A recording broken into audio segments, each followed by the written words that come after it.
Chapter 61. Lang araw ng tulala si Hexer. Hindi pa rin siya mapakali. Alam niyang hindi maganda ang. Hindi siya nagsasalita ng nararamdaman at nalalaman niya kay Mori subalit naduduwag siya. Kapag kasi pinilit niyang kunin ang makina na ginawa ng kasintahan ay maaaring magalit nga. Ito. May problema ba, mahal? Tanong ni Mori. Wala, mahal. Marami lang akong iniisip, sagot ni Hexer.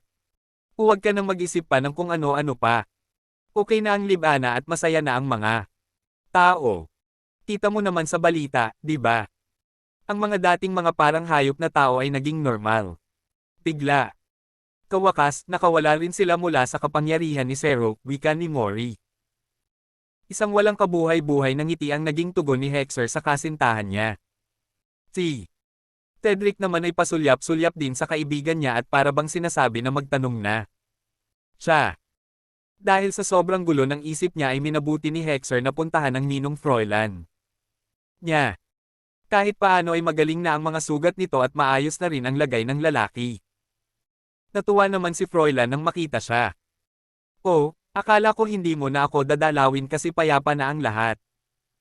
Mabuti na lang dahil mabait kang alien at hindi ka katulad ng Zero na iyon.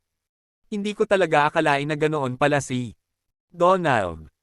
Naging mabuti kasi siyang kaibigan sa papa mo.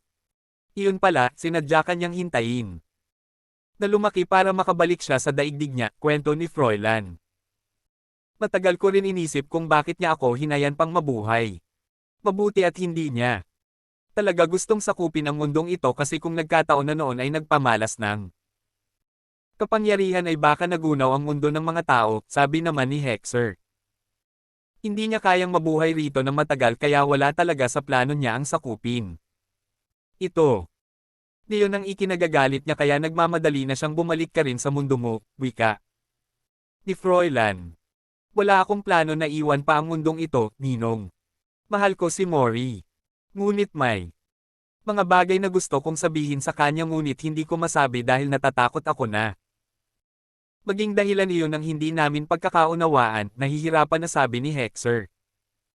Walang problema ang hindi maaayos sa pamamagitan ng mabuting pag-uusap. Nasabi na.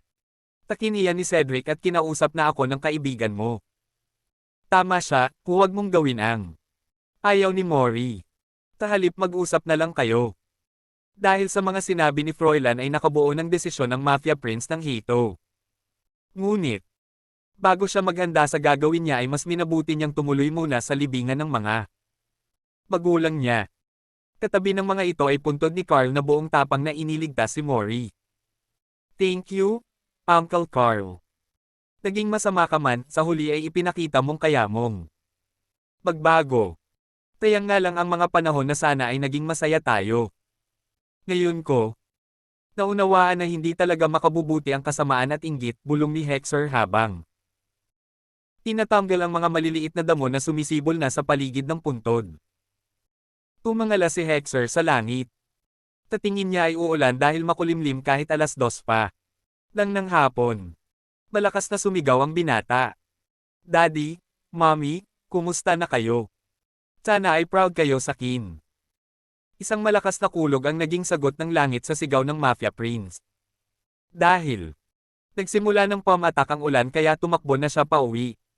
Sa bahay ay napakatahimik. Agad hinanap ni Hexer ang kasintahan niya at nakita niya ito.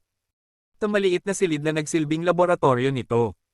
Hawak ni Mori sa kamay nito ang makinang malakas na tumutunog. Oh, bumalik ka pala. Saan ka galing? Tanong ni Mori kay Hexer sabay lapag ng makina. Dinalaw ko si Ninong at pumunta na rin ako sa libingan nina Daddy at Mommy.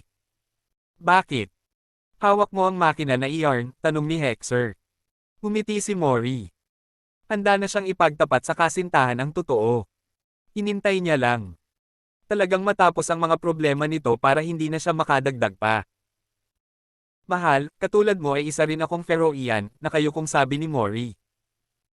Magkasalikop ang mga palad niya at hindi siya halos makahinga sa tindi ng kaba. Alam ko, sabi ni Hexer. Alam mo na.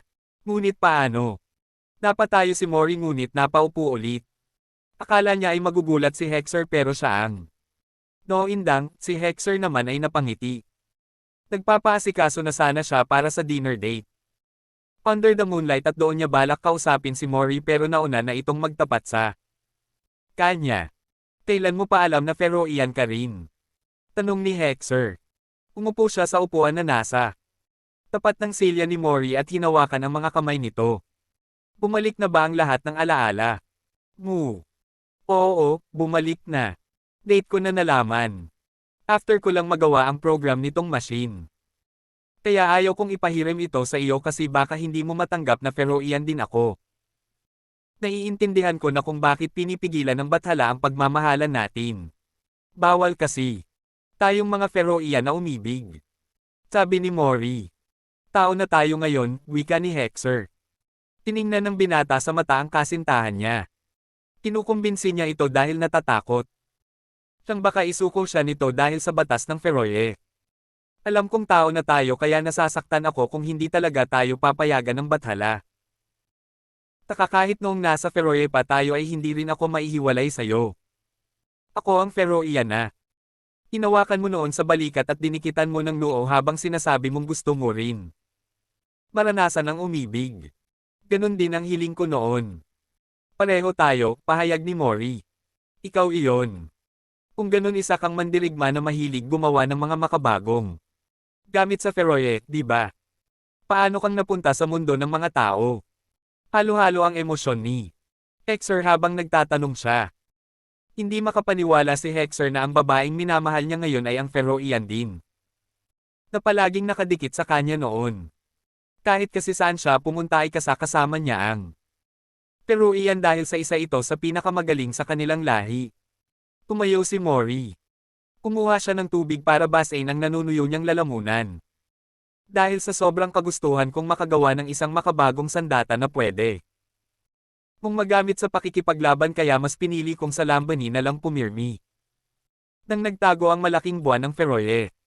Kapag pumapasok si Son ng Lambani, nagtatago ako. Kasi hindi niya alam na naroon ako. Kailangan ko kasi talagang gamitin ang malaking makina. Doon, saad ni Mori. At noong naglaban kami ni Zero sa Lambani, naroon ka at nagtatago, tama ba? Kaya nang aksidente kong napindot ang buton na ipinagbabawal, nakasama ka sa nahigop papunta rito sa mundo ng mga tao. Nasaan pala ang bituin na nagbabantay ng kapangyarihan mo? Tanong ni Hexer. Malungkot na ngumiti si Mori. Nahulaan naman agad ni Hexer ang ibig sabihin ng ngiting. Iyon. Hindi kasing lakas ng pasaway kong pinsan ang bituin ko. Kung sana katulad namin ni Cedric ay pumasok din siya sa katawan ng mga batang inabandona at nanganib ang buhay. Sana ay buhay pa rin siya. Okay na ako na hindi ko makuha ang taglay kong kapangyarihan. Ang mahalaga sa akin ay buhay ako. Maghihintay na lang ako ng bituin kung bibigyan pa ako ng bathala, sabi ni Mori. Habang nagsasalita si Mori ay napansin ni Hexer ang pagtingin nito sa pulsuhan niya. Kaya, ang binata ay napatingin na rin sa braso niya. Nagliwanag ang mukha ng Mafia Prince nang makita niya ang letrang F sa dati nitong pwesto. Parang mga bata na nagyakapan ang magkasintahan at nagtatalon sila. Sumisigaw din. Tila sa Galek. Si Cedric na napadan sa silid ay nakiusyuso na rin. Nang makita niya ang kaibigan at pinsan. Natuwang-tuwa ay napatanong ito. Ikakasal na ba kayo? Tanong ni Cedric. Biglang napatigil ang dalawang tumatalon sa saya. Nagkatinginan sila sa katumawa. Inuwakar ni Mori braso ni Hexer at ipinakita iyon kay Cedric. Tara na. Kausapin natin si So, yaya ni Cedric sa dalawa.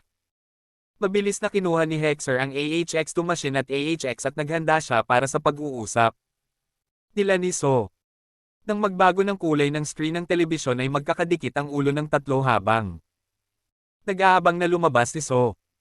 Kumusta magiting na mandirigma kami ay nagagalak na muli kang makausap. May bonus. Kapapalang bituin at isa pang Feroian, masayang bati ni So. So, kumusta? Mas lalo pa yatang lumiwanag ang iyong rainbow rays, bati ni Mori sa pinuno ng Feroe. Masaya ako at ang buong Feroe. Ipinagdiriwang namin ang inyong tagumpay, sagot ni. Kumusta ang mga kaibigan kong bituin? Tanong din ni Cedric. Mabuti ang lahat dito sa Feroye. Nasa sabik na ang lahat na makita kayong muli. Malaya na. Kayong makababalik dito dahil hindi na kayo haharanggan ng Furious. Iba-iba ang naramdaman ng tatlo sa balitang iyon ni So. Ngunit iisa ang nais nila, ang manatili sa mundo ng mga tao hanggang sa kayapan ng katawang lupa nila. Ang bathala ay nais malaman kung saan nyo gustong manatili, wika ni So. Tumingin si Hexer kay Mori. Nag-usap ang kanilang mga mata. Si Cedric ay binutukan ang kaibigan niya sabay sabi ng, tanungin mo rin ako. Kung nasaan ka kasi ay naroon din dapat ako. Mas gusto kong manatili sa mundo ng mga tao, wika ni Hexer. Ngunit gusto ko rin madalaw paminsan-minsan ang Feroye.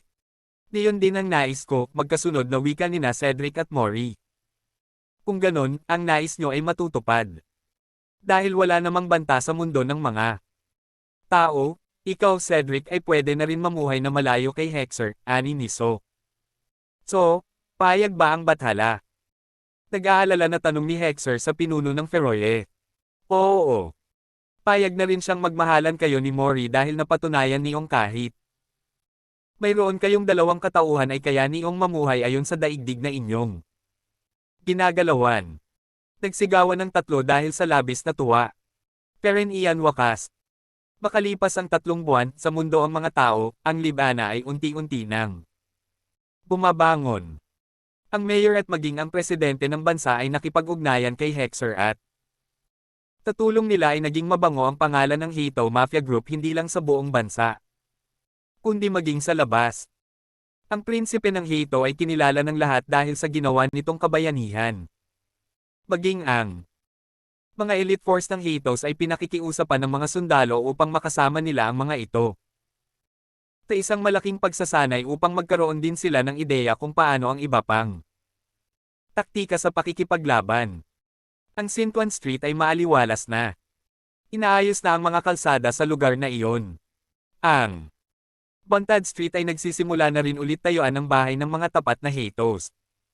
Habang ang Pyrene Underground ay dumaraan sa isang matinding pagsasayos para maging isang ganap na world-class hospital.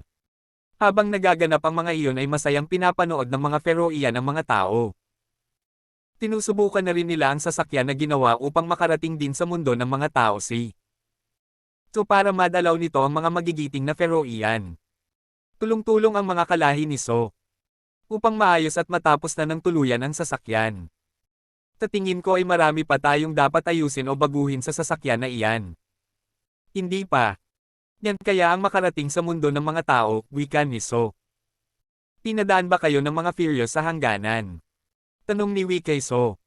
Galing kasi ito sa pagpapalipad ng sasakyan. Oo. Hindi sila pwedeng tumanggi dahil sisirain ko sila, walang emosyon na sabi ni So. Kapwa napatingin ang dalawang Feroian sa monitor na nasa harapan nila. Nakikita nilang nakaupo sa damuhan sina Hexer at Mori habang nakatingin ang mga ito sa kalawakan. Nag-uusap ang mga ito sa dialektong hindi maunawaan ni Wee at So. Malayong-malayo na ang mga itsura nila kaysa sa atin subalit nananatili sa kanila ang pagiging Feroian, wika ni Wee. May puso na sila ngayon kaya mas natitimbang na nila ang pagiging Feroian at tao. Salamat kay Bathala dahil pinairal niya ang kanyang puso. Dahil sa kina Hexer at Mori, nais ko na rin sanang magkaroon ng puso, sabi ni So. At gusto ko rin matutunan ng umibig, dugtong ni Wee sa sinabi ni So. Ano kaya ang halaga noon at ganoon na lang kung ipaglalaban niyo? Mas mahalaga pa iyon, Wee, sa anumang bagay sa sanlibutan, sagot ni So. Bahagyang hinawakan ni Wee ang balikat ng pinuno ng Feroye.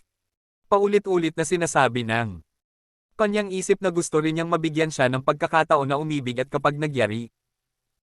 Iyon, si So ang pipiliin niya. Sa labas ng Lambani ay punong-puno ng ingay na kay sarap pakinggan. Nagdiriwang pa rin. Kasi ang mga Feroian dahil sa tagumpay ni na Hexer o Yu at Mori. Ang mga bituin ay masaya rin. Na nagpapaikot-ikot sa bawat Feroian na binantayan nila dahil ipinagmamalaki rin nila si Cedric. Ang ginagawa nila ay nagbibigay ng liwanag sa isang daigdig na punong-puno ng mahika ng teknolohiya.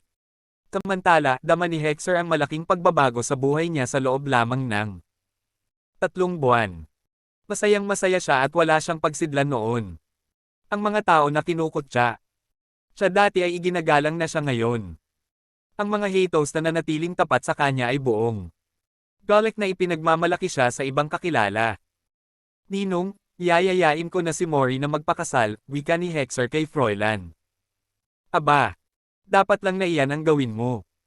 Akala ko, wala ka pang plano, sagot ni Froilan. Ano kaya ang magandang gawin para masorpresa siya? Tanong ni Hexer. Sayang, wala si Cedric. Di yun ang magaling sa mga ganito. Kailan ba ang balik ni Cedric galing now? Hindi ko po alam, Ninong. Tinusulit noon ang mga panahon dahil maghahanap na raw.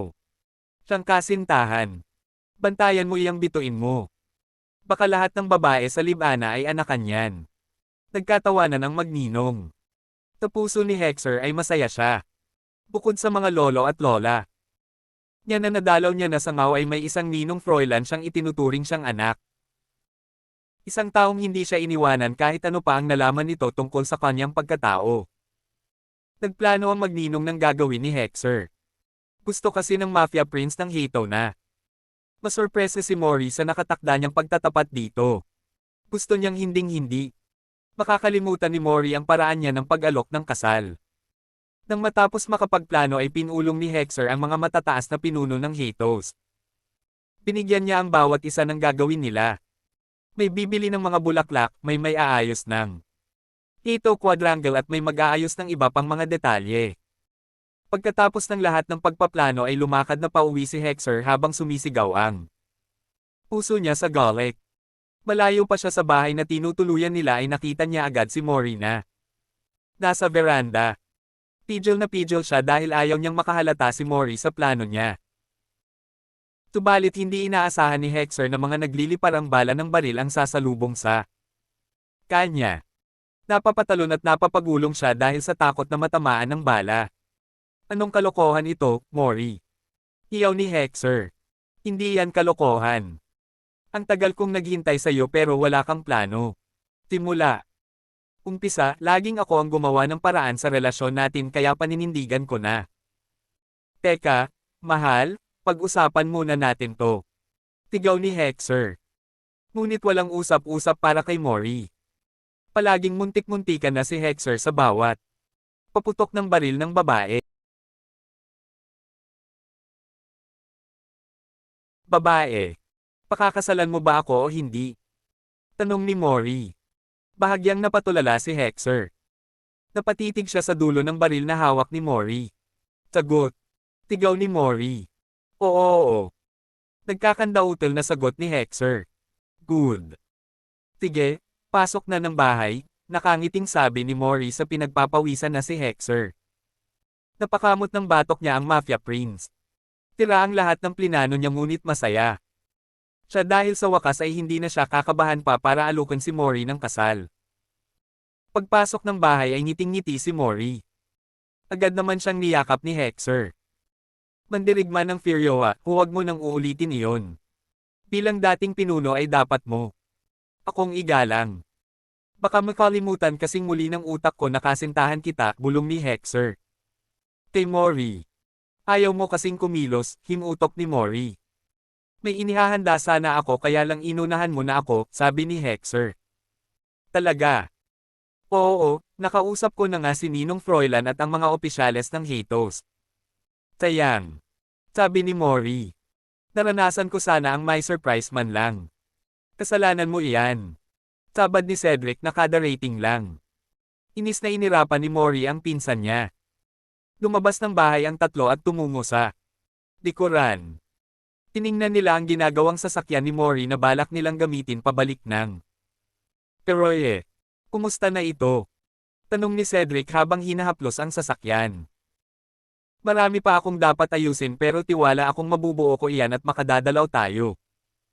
Tatahanan natin, punong-puno ng kumpiyansa na sabi ni Mori. Nasaan na ang mga makina nyo? Tanong ulit ni Cedric. Iyong aba iyon. Subukan. Dating kausapin si So para mapabilis ang pagbuo nito. Maayos nang nakatago iyon, sagot ni Hexer.